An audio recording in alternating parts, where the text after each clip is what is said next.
Bom dia, irmãos! Estamos estudando nesta semana a lição número 10, referente aos capítulos 32 a 36 de Gênesis.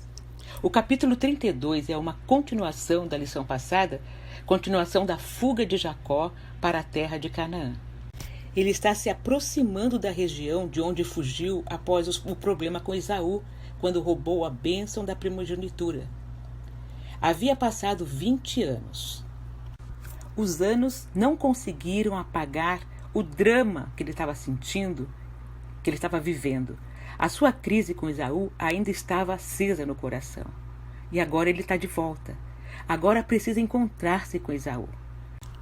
Ele que vivia fugindo, agora precisa enfrentar uma situação. Ele não pode fugir de si mesmo.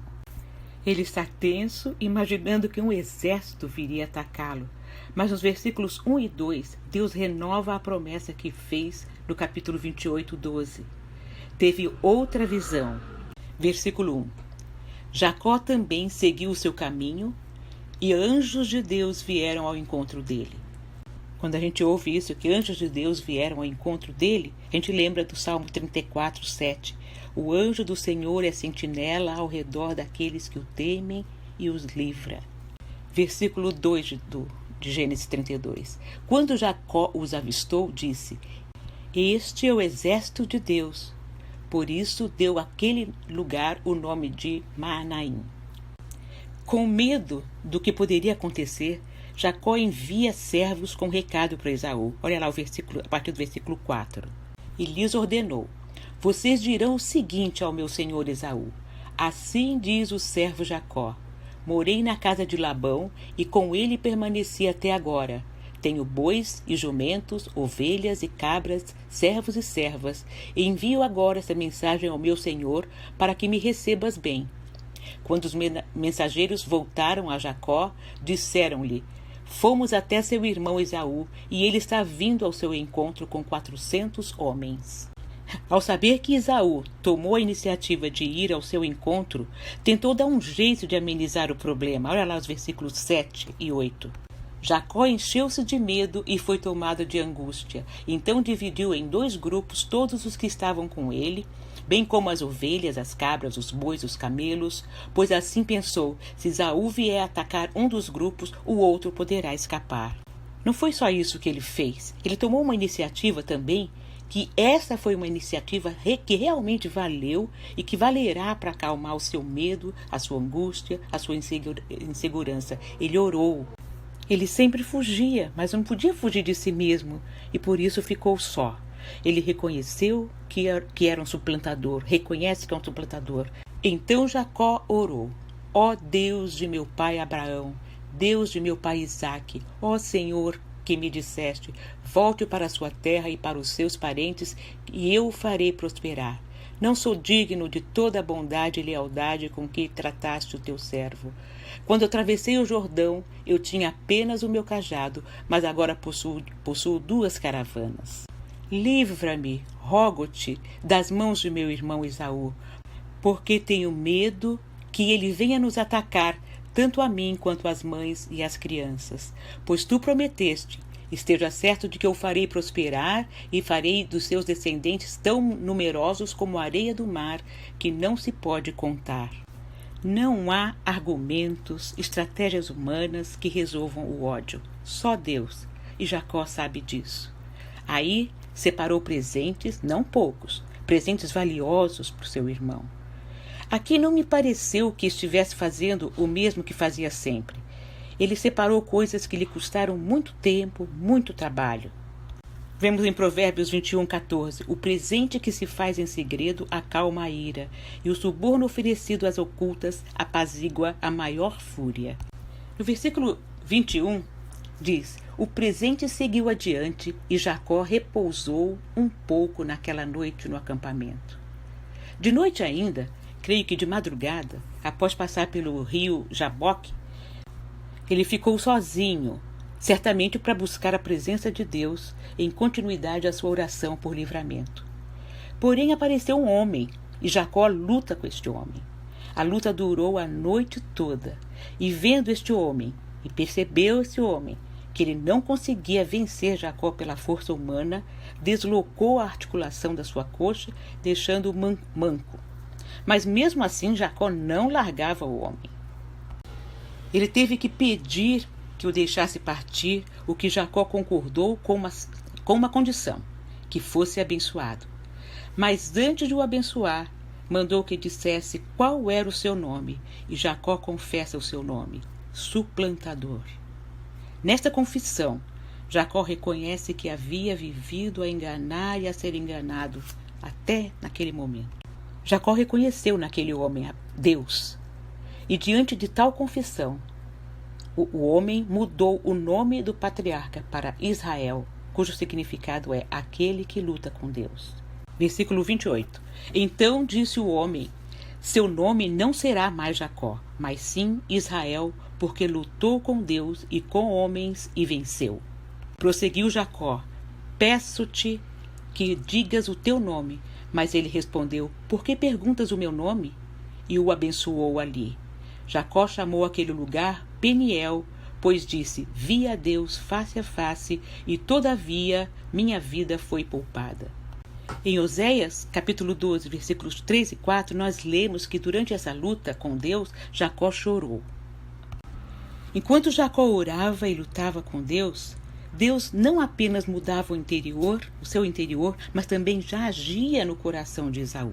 Capítulo 33. Quando Jacó olhou e viu que Esaú estava se aproximando com 400 homens, dividiu as crianças entre Lia, Raquel e as suas servas, e colocou as servas e seus filhos à frente, Lia depois, Raquel com José por último, e ele mesmo passou à frente, e ao aproximar-se do seu irmão, curvou-se até o chão 7 vezes.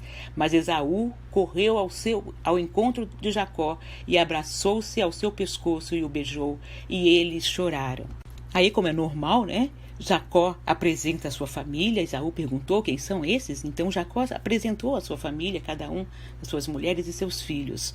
E Esaú, feliz com o reencontro, pediu que Jacó fosse até a sua casa. Mas ele alegou não poder por causa das crianças e dos animais que ficariam cansados. Então Jacó seguiu para Siquém, ao invés de ir para Betel, conforme determinado. Ficou em Siquém além do tempo necessário, o que lhe acarretou muitas dificuldades e tristezas, conforme nós lemos lá no capítulo 34. Então, Deus volta a falar com Jacó. Capítulo 35. Deus disse a Jacó: suba a Betel e estabeleça-se lá, e faça um altar ao Deus que lhe apareceu quando você fugia do seu irmão Esaú.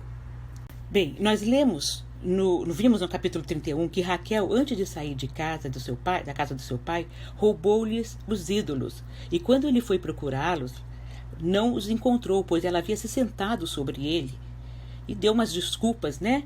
Esfarrapadas, vamos dizer assim, para não se levantar quando o pai estava procurando os ídolos. Possivelmente, os servos e outros parentes também estivessem com ídolos. Então disse, pois, Jacó aos de sua casa e a todos que estavam com ele: livrem-se dos deuses estrangeiros que estão entre vocês, purifiquem-se e troquem de roupa. Venham, vamos subir a Betel, onde farei um altar ao Deus que me ouviu no dia da minha angústia e tem estado comigo por onde tenho andado.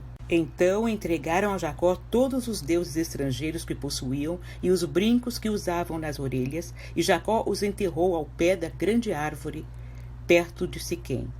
Quando eles partiram, o terror de Deus caiu de tal maneira sobre as cidades ao redor que ninguém ousou perseguir os filhos de Jacó. Entregaram os brincos. Por quê? É pecado usar brincos? Deus se ofendia com brincos, com enfeites? Não é. Esses brincos não eram brincos comuns, eram amuletos relacionados a divindades pagãs. Vemos isso também hoje, né? Colares, brincos, pulseiras com símbolos e imagens de ídolos. Ele fala: purificai-vos e mudai vossas roupas. Quando adoramos e servimos a Deus, nos purificamos, conforme lemos lá em Mateus 15, 18 a 20. Mas as coisas que saem da boca vêm do coração, e são essas que tornam o homem impuro, pois do coração saem os maus pensamentos, os homicídios, os adultérios, as imoralidades sexuais, os roubos, os falsos testemunhos, as calúnias. Essas coisas tornam o homem impuro. E mudamos nossas roupas, a nossa aparência, pois se somos de Deus, devemos nos parecer com Deus, inclusive externamente. Como líder espiritual de sua casa, Jacó escondeu todas as coisas que poderiam atrapalhar o verdadeiro culto, a adoração ao verdadeiro Deus, debaixo de um carvalho, que também é mencionado lá em 1 Samuel 10:3, o carvalho de Tabor. Quando a caravana de Jacó partiu em viagem, a Bíblia diz que o terror de Deus invadiu as cidades ao redor e não perseguiram aos filhos de Jacó. Isso foi necessário por causa dos eventos narrados em Gênesis 34, que, aliás, vale a pena a gente reler. A família de Jacó não era mais vista de forma pacífica, mas de forma ameaçadora. Por isso, mais do que nunca, eles dependiam da proteção de Deus. Quando chegou a Betel, Jacó edificou o altar ao Senhor, cumprindo seu voto. O culto prestado por Jacó ao Senhor em Betel prenunciava a adoração regular dos israelitas na terra prometida. Dos versos 9 a 15, Deus confirma sua bênção a Jacó. E no final do capítulo, vemos que Raquel morreu de parto quando nasceu Benjamim, e Isaque morreu aos 180 anos. Capítulo 36 registra toda a família de Esaú. Esaú é o pai dos Edomitas, povo que era oponente ao povo de Israel, e apesar de serem povos irmãos, né? Lá em Números 20, 14 e 21 tem uma das citações a respeito. Vimos nesses capítulos que Deus foi às últimas consequências para salvar Jacó.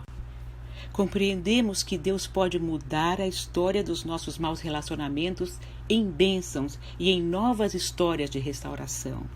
Nossas palavras e gestos são importantes, mas insuficientes. Nós temos que clamar a Deus, colocar a crise no altar do Senhor.